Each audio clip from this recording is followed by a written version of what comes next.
할렐루야. 오늘 이 아침에도 우리 하나님의 놀라우신 은혜가 여러분 한 사람 한 사람 위에 충만하시기를 간절히 기원합니다. 오늘 이 말씀 가지고 여호와 앞에 기다리라 하는 제목으로 같이 말씀을 나누려고 합니다. 한번 따라 합시다. 여호와 앞에 기다리라. 인간은 환경의 동물이다, 그런 얘기 들어보셨습니까? 이 말은 뭐냐 하면 인간은 환경에 의하여 지배를 받는다, 환경의 영향을 받고 살아갈 수밖에 없는 연약한 자들이다, 그런 의미를 가지고 있지요. 크게는 이 기후, 날씨에 의해서 우리의 기분이 업다운 되기도 하고 우리가 힘들어하기도 하고 또 즐거워하기도 하고, 또 자연이 공급하는 것들이 풍성하면 기쁘다가 또 가뭄이나 뭐 이런 것들 때문에 공급하는 것이 적어지면 우리는 굉장히 힘들어하기도 합니다. 이렇게 기후나 자연뿐만 아니라 사람들에 의하여서도 우리는 영향을 많이 받습니다.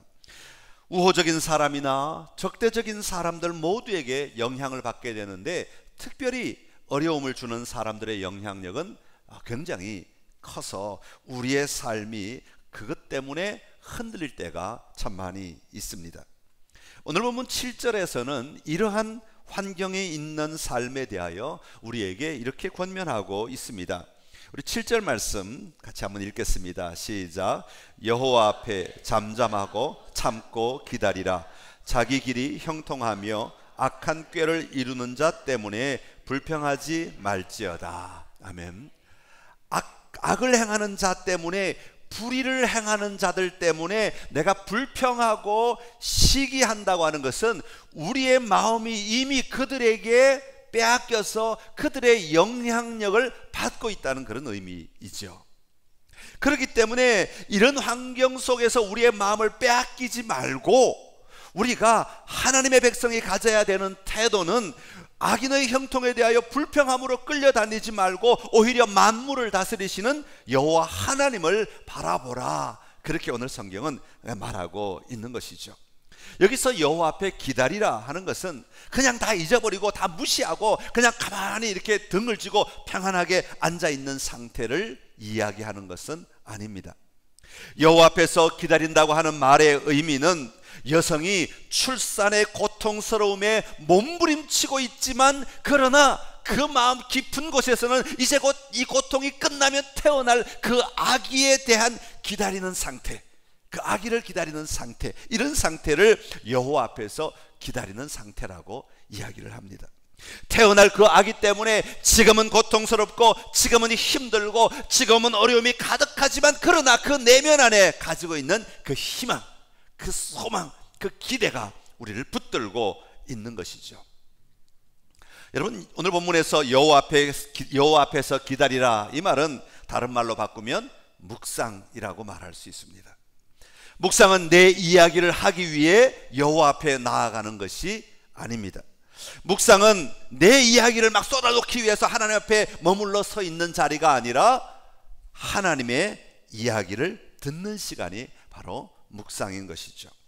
악한 꾀를 이루는 자 때문에 불평하기 위해 나아가는 자리가 아니라 하나님의 이야기, 다시 말하면 복잡한 내 삶 속에서 하나님으로 채워가는 시간이 바로 묵상이라고 말할 수 있습니다. 그래서 결국 여호와 하나님께서 이 모든 어려움을 다스리는 것을 보는 자리까지 나아가는 것이죠. 오늘 이 말씀을 가지고 여호와 앞에서 기다리는 우리의 묵상이 어떤 과정으로 이루어져야 하는가를 살펴보고, 묵상을 통하여 우리 안에 일하시는 하나님과 함께 나아가는 복된 삶의 도전이 여러분 모두에게 있기를 간절히 기원합니다. 자, 첫 번째로 여호와 앞에 기다리며 우리가 해야 할 것은 여호와를 의뢰하는 것입니다. 한번 따라 합시다. 여호와를 의뢰하십시오. 여러분, 어떤 일을 우리가 의뢰한다고 하는 것은 내가 다른 사람에게 이 일을 맡긴다는 그런 의미를 가지고 있죠. 의뢰한다고 하는 것은 그 일에 대하여 모든 것을 맡긴다는 의미를 가지고 있습니다. 여러분, 그러면 맡긴다는 것은 무슨 의미를 가지고 있습니까? 이 맡긴다고 할 때는 이 일을 그 사람이 잘 감당할 줄 신뢰하기 때문이라는 것이죠. 여러분, 신뢰가 없으면요, 그 맡기겠습니까? 고양이에게 생선을 맡기겠습니까? 아니죠. 신뢰가 있다. 맡긴다고 하는 이야기는 신뢰가 바탕이 되어 있다는 것이죠. 여러분, 신뢰한다는 말은 다른 말로 바꾸면 믿는다는 말입니다.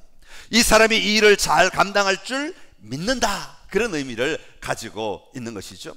여러분, 믿는다는 말은 또 무슨 의미를 가지고 있냐면 내가 그 사람 안으로 들어간다는 의미를 가지고 있습니다. 이것이 성경적인 의미입니다. 내 모든 것을 의뢰한 사람 속으로 나를 집어넣는다라는 의미를 가지고 있는 것입니다. 그러게 우리가 여호와께 나를 의뢰한다라고 하는 말의 의미는 결론적으로 보면 여호와 안에 나를 집어넣어 내가 들어가 있는 상태를 이야기하는 것입니다. 어린아이가 길을 가다가 앞에 큰 고양이가 갑자기 휙 나타나거나 큰 개가 갑자기 탁 나타나면 아이가 어떻게 합니까? 깜짝 놀라서 뒷걸음질 치며 소리를 지릅니다. 그리고는 즉각적인 반응으로 어머니에게 막 달려갑니다. 여러분, 달려가는 것으로 끝납니까? 아니요, 엄마에게 안으라고 막 팔을 뻗어서 뒤꿈치를 들고 안으라고 이야기를 합니다. 여러분, 그 아기가 엄마의 품에 안기는 이유가 무엇이겠습니까? 물론 엄마가 그것들을 다 쫓아내줄 것이라는, 그것들로부터 나를 보호해 줄 것이라는 생각도 있겠지만, 그런 것 생각하기 이전에 먼저 엄마의 품이 가장 안전하다는 믿음이 있기 때문입니다. 여러분, 의뢰한다는 이 히브리어가 빠타흐라는 말인데, 이 단어에는요 뭐뭇 속으로라고 하는 전치사가 항상 같이 붙어 다니는 말입니다. 우리가 누군가를 의뢰한다, 신뢰한다는 것은 그 대상 뭐뭇 속으로, 그 대상 속으로 들어가는 것을 의미합니다. 이것은 단순히 어떤 장소 속에 내가 들어간다, 예수님이 있는 곳에 내가 들어간다, 하나님이 있는 곳에 들어간다, 어떤 장소적 공간적 의미만을 이야기하는 것이 아니라 그 속으로 들어간다라고 하는 말은 그 대상과 신뢰의 관계 속에서 인격적으로 연합한다는 의미를 가지고 있는 겁니다. 그러니까 내가 하나님을 의뢰한다, 여호와를 의뢰한다 라고 하는 말은 여호와 속으로 들어간다는 말인데, 여호와 속으로 들어간다는 말은 이 세상의 삶의 자리에서 나의 도망가고 귀찮아, 힘들어, 고통스러워, 그러니 하나님 앞에 가면, 예를 들어서 우리가 공간적으로 본다면 교회 가면, 예배 드리는 장소에 나아가면 이거 다 잊어버리고 그냥 여기서는 그냥 하나님만 바라보며 찬송 부르고 기도하고 말씀만 듣고 있을래. 다 잊어버리고 귀찮으니까 그냥 생각을 멈추고. 이건 명상입니다. 우리의 묵상은 명상이 아닙니다. 우리는 하나님으로, 오히려 우리는 비우는 게 명상인데, 비우는 자리가 아니라 하나님으로 그 문제 그대로 두고 거기에다가 하나님으로 채우는 것을 이야기하는 것이죠. 그래서 그 관계 속에 들어가 하나님과 인격적으로 연합함으로 말미암아 지금 여전히 나를 붙어 싸고 있는 문제들로부터 내가 하나님에게 의뢰함으로, 의지함으로 하나님이 이것들을 다스릴 것을 믿고 신뢰하는 것을 이야기하는 것이죠. 사랑하는 성도 여러분, 많은 사람들이 갑자기 어떤 어려움을 당하거나 갑자기 뭔가 충격적인 것을 보면, 특별히 여자분들이 갑자기 놀라서 감당하기 어려운 상태가 되면 부르는 이름이 있죠. 심지어 벌레를 보더라도 내가 기대하지 않은 벌레를 보면 갑자기 부르는 이름이 있습니다. 누굽니까? 엄마야, 엄마야. 대부분 한국 사람들은 어려움에 처할 때 가장 먼저 찾는 이름이 어머니라고 합니다. 가톨릭에서는 구난성인을 찾는다고 합니다. 구난성인, 어려움에서 나를 건져주는 성인들이 따로 있다는 것이죠. 그래서 그 성인의 이름을 부르면 그 성인이 와서 도와준다는 겁니다. 예를 들어 가축이 병에 걸렸을 때 부르는 성인의 이름이 따로 있고, 목과 후두의 병이 났을 때 부르는 성인의 이름이 따로 있고, 출산할 때 부르는 성인의 이름이 따로 있고, 두통에 시달릴 때 부르는 성인의 이름이 있다는 거예요. 두통만 해도 괴로운데 그 이름을 기억해내야 된다는 것도 참 쉬운 일은 아닌 것 같습니다. 그러나 여러분, 우리에게는요 더 근원적인 이름이 있습니다. 누구입니까? 여호와 하나님이십니다. 이 모든 이름 위에 뛰어난 이름인 예수 그리스도가 계십니다. 오늘도 우리와 함께 하시며 동행하시는 성령 하나님이 계시지 않습니까? 여러분, 묵상을 하실 때 가장 먼저 우리가 찾아야 될 이름, 우리가 불러야 될 이름은 바로 여호와 하나님이십니다. 그리고 그 하나님 속으로 들어가 그 하나님을 의뢰함으로 인격적인 만남이 있는 자리로 나아가는 여러분 되시기를 간절히 기원합니다. 여호수아가 이스라엘 백성들을 이끌고 요단강을 건너 가나안 땅으로 들어가야 하는 때가 되었습니다. 그동안 모세가 이끌다가 모세가 죽었습니다. 자, 이제 가나안 땅으로 들어간다는 것은 그냥 한편으로 생각하면 굉장히 이제 약속의 땅에 들어가는 거니까 행복하고 즐겁고 기쁠 것 같지만 현실적으로 보면 광야보다 더 어려운 일이 기다리고 있죠. 뭡니까? 전쟁이 기다리고 있잖아요. 그 사람들과 싸워야 되는 거예요. 광야에서는 싸우지 않아도 됐지만, 서로 죽이지 않아도 됐지만 이제는 죽는다고 하는 굉장한 두려움에 사로잡힐 수밖에 없지요. 지금까지와는 비교할 수 없는 어려운 상황에 놓이게 된 것입니다. 자, 이처럼 이 여호수아가 맞이하게 될 환경 때문에 두려워하고 있을 때 여호와 하나님께서 여호수아에게 이렇게 말씀하십니다. 여호수아 1장 5절의 말씀입니다. 시작. 내 평생에 너를 능히 대적할 자가 없으리니 내가 모세와 함께 있었던 것 같이 너와 함께 있을 것임이니라. 내가 너를 떠나지 아니하며 버리지 아니하리니. 아멘. 여호수아가 이길 수 있었던 이유는 단 한 가지입니다. 여호와 하나님께서 여호수아와 함께 계신다는 이 말씀을 붙들고 여호와 하나님 속에 들어가서 여호와 하나님과 함께 이 전쟁을 치렀기 때문이죠. 여호수아를 떠나지 않으실 것이기 때문에, 그것을 분명히 믿었기 때문이죠. 자, 그러면 여호와께서 여호수아와 함께 계시는 것을 어떻게 알게 하신다고 말씀하고 있습니까? 1장 8절 바로 뒤에 보면 이렇게 기록하고 있습니다. 시작. 이 율법책을 내 입에서 떠나게 하지 말게 하며 주야로 그것을 묵상하여 그 안에 기록된 대로 다 지켜 행하라. 그리하면 내 길이 평탄하게 될 것이며 내가 형통하리라. 아멘. 할렐루야. 자, 하나님은 말씀 속에서 자신을 드러내시고 그 말씀 속에서 드러내시는 여호와 하나님 속에 들어가라, 그렇게 말하고 있습니다. 그리고 그 말씀대로 행동하는 것, 그것이 바로 여호와를 의뢰하는 것이다. 여호와께서 이 전쟁을 치러 주시는 것을 보는 것이다, 그렇게 말하고 있는 것입니다. 사랑하는 성도 여러분, 예수님께서도 우리에게 이렇게 말씀하십니다. 요한복음 15장 4절에 보니까 내 안에 거하라 나도 너희 안에 거하리라. 가지가 포도나무에 붙어있지 않으면 스스로 열매를 맺을 수 없음같이 너희도 내 안에 있지 아니하면 그러하리라. 여러분, 지금 우리의 마음이 어디에 있습니까? 오늘 직면하고 있는 문제나 환경에 우리의 마음이 빼앗겨 있지는 않습니까? 예수님은 오늘 우리에게 이렇게 말씀하십니다. 공중의 새를 보아라. 들의 백합화가 어떻게 자라는가 생각하여 보아라. 오늘 있다가 내일 아궁 위에 던져지는 들풀도 하나님께서 이렇게 입히시거든 하물며 너희일까 보냐. 그러면서 그 뒤에 보면 마태복음 6장 33절에 이렇게 말씀하십니다. 시작. 그런즉 너희는 먼저 그의 나라와 그의 의를 구하라. 그리하면 이 모든 것을 너희에게 더하시리라. 아멘. 할렐루야. 여호와 하나님 앞에 먼저 나아가십시오. 여호와 하나님을 의뢰하십시오. 여호와 하나님을 신뢰하심으로 그 품에 안기십시오.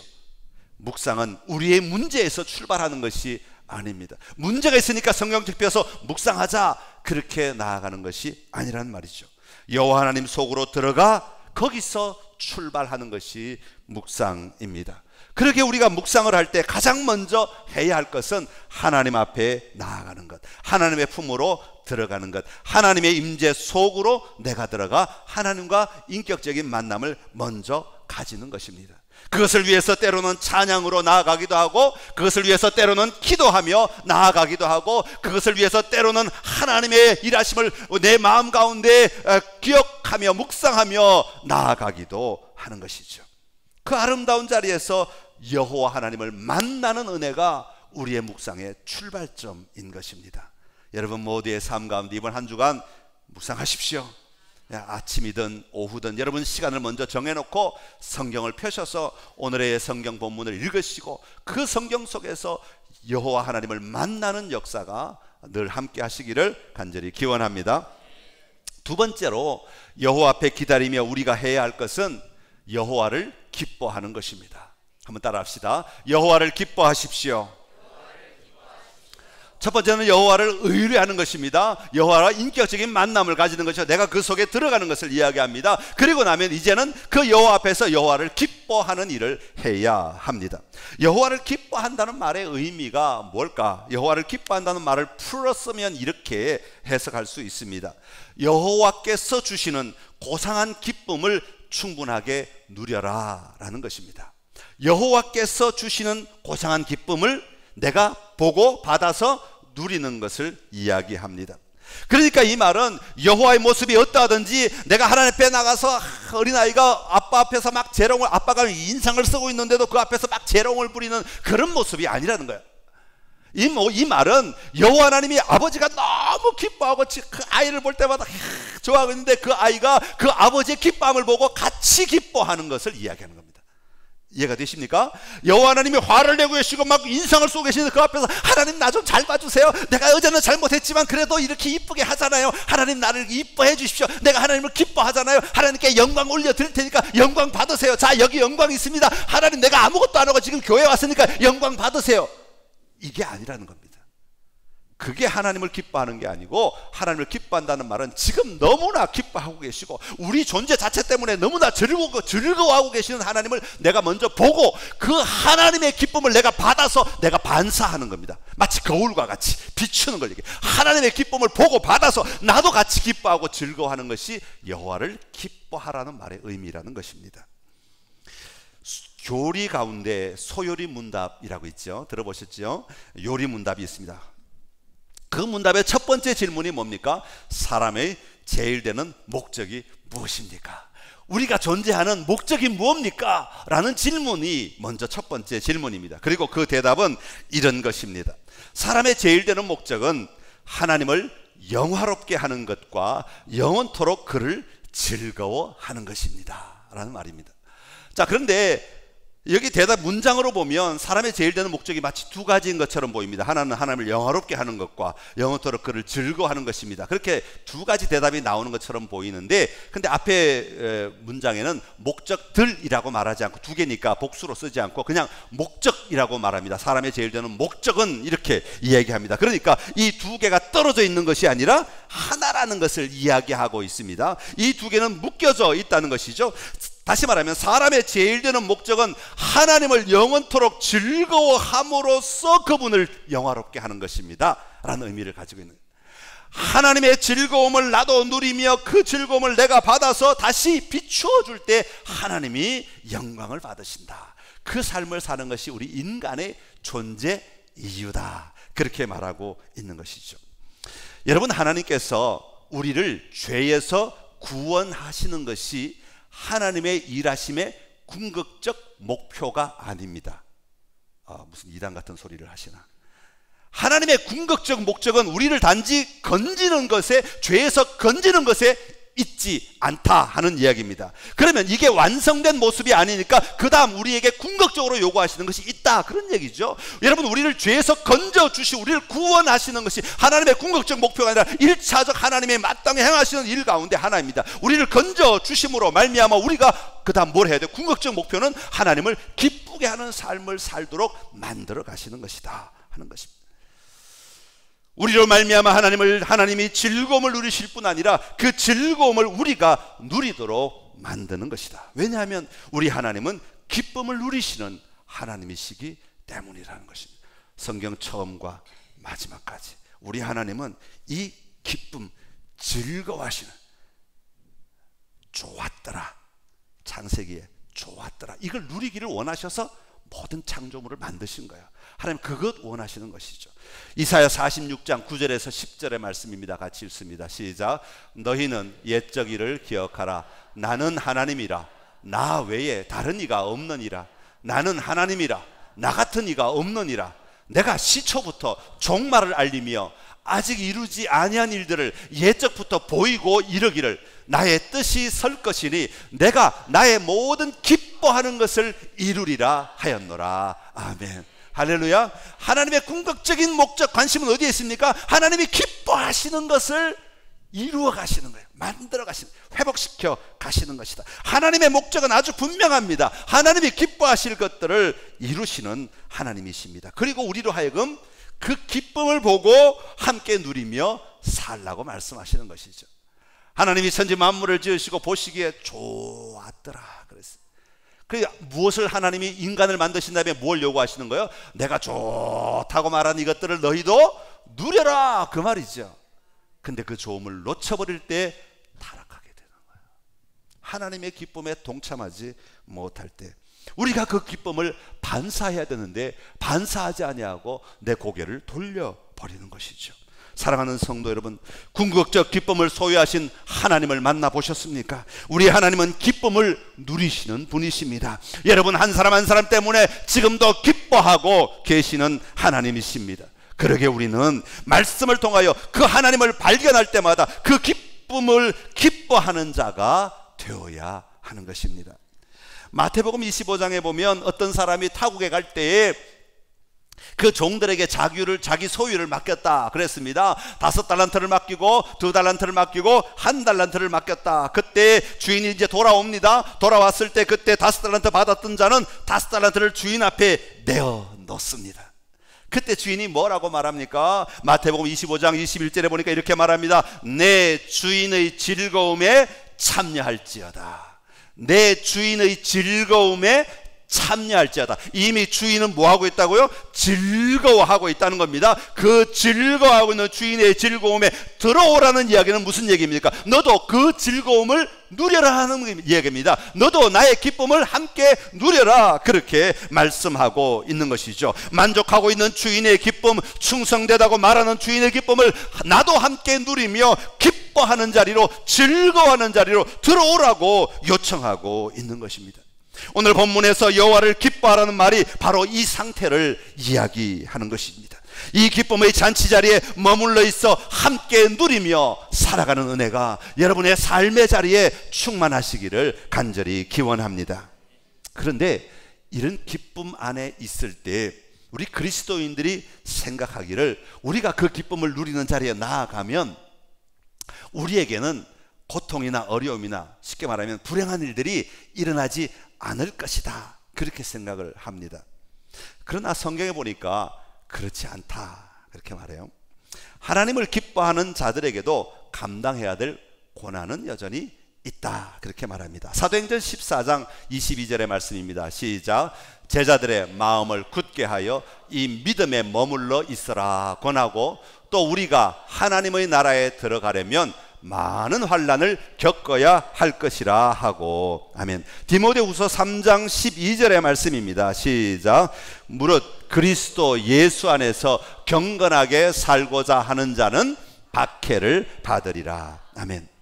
자, 이런 환난과 박해가 우리 앞에 놓여 있음에도 불구하고 우리가 여호와를 기뻐할 수 있는 이유는 무엇입니까? 궁극적 승리가 우리 앞에 보장되어 있기 때문입니다. 여러분, 우리의 궁극적 승리는 무엇입니까? 하나님의 기쁨을 완전히 누리는 것입니다. 우리의 승리는 단순히 오늘 내가 나를 향하여 다가오는 어려움들을 이긴으로 말미암아 내가 이겼다, 내가 승리했다 이렇게 말하는 것이 아닙니다. 그것은 지나가는 과정에 불과할 뿐입니다. 우리의 궁극적 승리는 하나님의 기쁨을 내가 누리게 되는 것이죠. 이 기쁨이 얼마나 크고 좋은지요. 여러분, 오늘의 환난이나 오늘의 고통은 비교가 되지 않는다고 말합니다. 그래서 예수님께서도 그 기쁨이 얼마나 크셨는지, 그 기쁨이 얼마나 중요한지 부끄러움을 참으실 정도였다. 성경에 보면 그렇게 말하죠. 히브리서 12장 2절의 말씀입니다. 같이 읽습니다. 시작.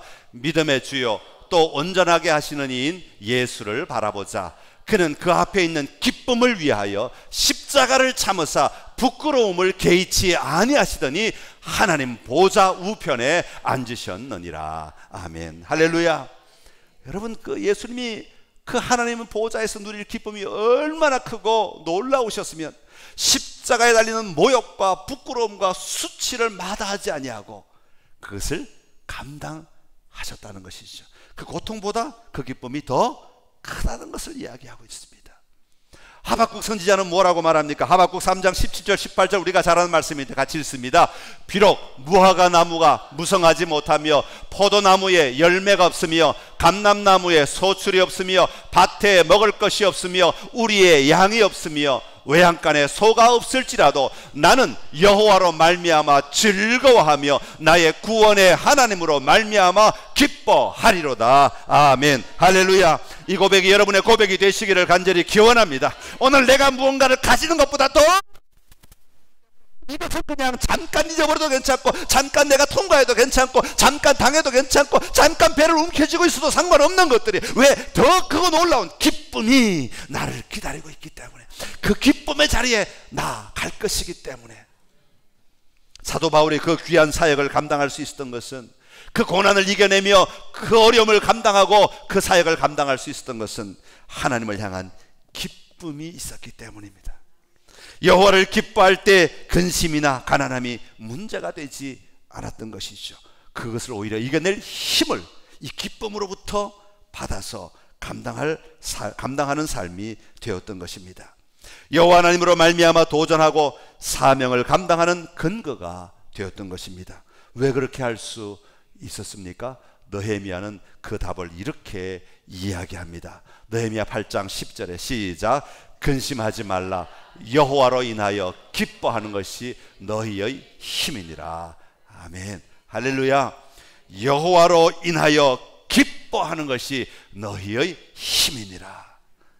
사랑하는 성도 여러분, 말씀 묵상을 통해서 힘을 얻는 자리로 나아가시기를 간절히 소망합니다.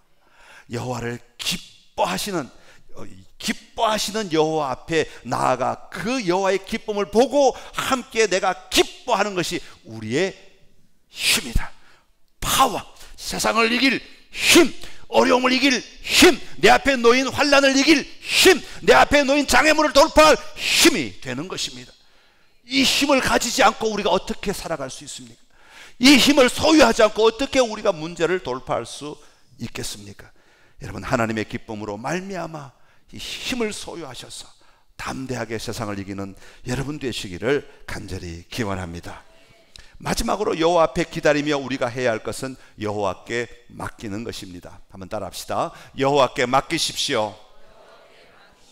5절과 6절의 말씀입니다. 우리 같이 5절 6절 읽겠습니다. 시작. 내 길을 여호와께 맡기라. 그를 의지하면 그가 이루시고 내 의를 빛같이 나타내시며 내 공의를 정오의 빛같이 하시리로다. 아멘. 할렐루야. 자, 우리를 맡기라 그렇게 말합니다. 여기서 맡기는 것이 그럼 뭐냐 하는 게 나오는데, 우리는 뭘 맡기고 싶어요? 우리가 다 어려운 문제 생기면 요 문제를 맡아주세요. 요것만 드리면, 요 문제면 요것만 하나님 요것만 맡아주세요. 또 다른 문제 생기면 하나님 요것만 맡아주세요. 우리는 주로 문제를 맡기는 것을 맡긴다 그렇게 얘기합니다. 그런데 여기 보니까 뭘 맡기라고 5절 처음에 내 길을 여호와께 맡기라. 여러분, 내 길이라고 하는 것은 어떤 한 사건만을 말하는 것이 아닙니다. 내 인생의 모든 것을 이야기하는 것입니다. 한 사람이 어깨 위에서 무거운 짐을 굴러내려서 다른 사람이 그 짐을 대신 지는 것을 맡긴다라는 의미를 가지고 있습니다. 짐이 무거워 혼자 감당하기 버거워하며 감당하지 못할 때 하나님께 내 인생 전부를 위임하는 것, 이것이 내 길을 여호와께 맡기라라는 말의 의미입니다. 이처럼 자기의 길을 여호와께 맡기고 의지할 때 하나님은 복을 주신다고 말씀합니다. 그 축복 가운데 가장 중요한 것이 바로 하나님께 계속하여 연결되어 있을 수 있는 조건을 만들어 주는 것입니다. 그게 무엇입니까? 그를 의지하면 그가 이루시고 내 의를 빛같이 나타내시며 내 공의를 정오의 빛같이 하시리로다. 우리의 의와 공의를 드러내시겠다. 하나님 앞에 부끄럼 없도록 우리를 하나님 앞에 붙어 있도록 만들어 주시겠다 말씀하고 있는 것입니다. 베드로전서 5장 7절에서 베드로는 이렇게 말합니다. 너희 염려를 다 주께 맡기라. 이는 그가 너희를 돌보심이라. 잠언 16장 3절은 이렇게 말합니다. 너희 행사를 여호와께 맡기라. 그리하면 내가 경영하는 것이 이루어지리라. 사랑하는 성도 여러분, 우리의 염려, 우리가 해야 하는 삶의 일들만 여호와께 맡기지 아니하고 우리의 삶 전체를 여호와께 맡기는 우리의 삶이 될 수 있기를 간절히 기원합니다. 맡긴다는 것은 내가 아무것도 하지 아니하고 그냥 떠넘기는 것을 이야기하지 않습니다. 내 자신이 하나님 앞에 맡겨짐으로 말미암아 하나님이 주권자가 되셔서 이제부터 움직이실 때 나는 내 의대로 내 생각대로 하지 아니하고 나를 맡고 계시는 내가 위탁된 그 하나님에 의하여 내 삶이 움직여지게 되는 것입니다. 그리고 나는 그냥 따라가는 것이죠. 하나님의 명령에 순종하는 것을 이야기합니다. 묵상 속에서 말씀 속에 임재하신 여호와 하나님을 바라보고 여러분의 모든 것을 맡겨드리는 시간이 묵상의 시간인 것을 보게 되기를 바랍니다. 내 계획, 내 전략, 내 생각, 내 습관까지도 맡겨드리십시오. 그러면 주님이 인도하셔서 그 길을 보여주시고 또 그 길을 우리가 따라갈 수 있게 되는 것이죠. 우리가 잘 아는 말씀, 지난주에는 시편 23편 1절을 말씀드렸는데 오늘은 2절과 3절을 같이 읽겠습니다. 시작. 그가 나를 푸른 풀밭에 누이시며 쉴만한 물가로 인도하시는도다. 내 영혼을 소생시키시고 자기 이름을 위하여 의의 길로 인도하시는도다. 아멘. 할렐루야. 내 영혼을 소생시키시고, 소생시킨다는 말은 리바이벌 시킨다. 리바이벌이란 말은 부흥케 한다, 회복시키신다, 내 영이 살아있도록 만든다, 죽어가는 영혼이 다시 펄쩍펄쩍 뛰도록 만들어 주시겠다, 그런 의미를 가지고 있는 겁니다. 주님께 맡기면 주님이 우리를 펄떡펄떡 뛰는 심장으로 다시 회복시켜 주시겠다고 약속하고 있는 것입니다. 매일 묵상을 통하여 여호와를 의뢰하시고, 다시 말하면 여호와를 믿으시고 신뢰하시고 여호와 앞에 나아가서 여호와의 기쁨을 내가 똑같이 기뻐하고 반사할 수 있는 기쁨을 가지고, 그리고 내 자신을 여호와께 맡기며 살아가는 것, 이것이 묵상에서 우리가 봐야 될 세 단계입니다. 여호와를 의뢰하십시오, 여호와를 기뻐하십시오, 여호와께 맡기십시오. 여러분, 이 세 가지를 꼭 기억하셔서 한 주간 여러분 묵상 속에서 어떻게 하면 이 세 가지를 할 수 있을까를 찾아가는 은혜가 있기를 바라고, 이번 한 주간 여러분 반드시 묵상하십시오. 다음 주에 물어보겠습니다. 묵상 아는 사람 손들게 하겠습니다. 다 묵상하셔서 한 번이라도, 안 하신 분들은 한 번이라도 해보십시오. 일주일에 한 번이라도. 그리고 한 번이 두 번 되고 두 번이 세 번 되고, 그 기쁨이 있습니다. 여러분, 묵상 속에 하나님을 꼭 만나는 삶을 사시기를 간절히 기원합니다. 기도하겠습니다. 참 좋으신 우리 하나님 아버지, 은혜를 감사합니다. 하나님의 말씀 앞에 우리가 서서 그 말씀 속에 들어가 하나님을 누리게 하여 주시니 감사합니다. 하나님, 나 자신을 하나님께 온전히 맡기고 하나님 앞에 서 있을 수 있는, 하나님과의 인격적 만남이 있는 자리가 되게 하여 주옵소서. 이 날마다 이 경험을 하며 살아가는 우리가 될 때에 우리는 세상 속에서 흔들림 없는 삶을 살게 될 줄로 믿습니다.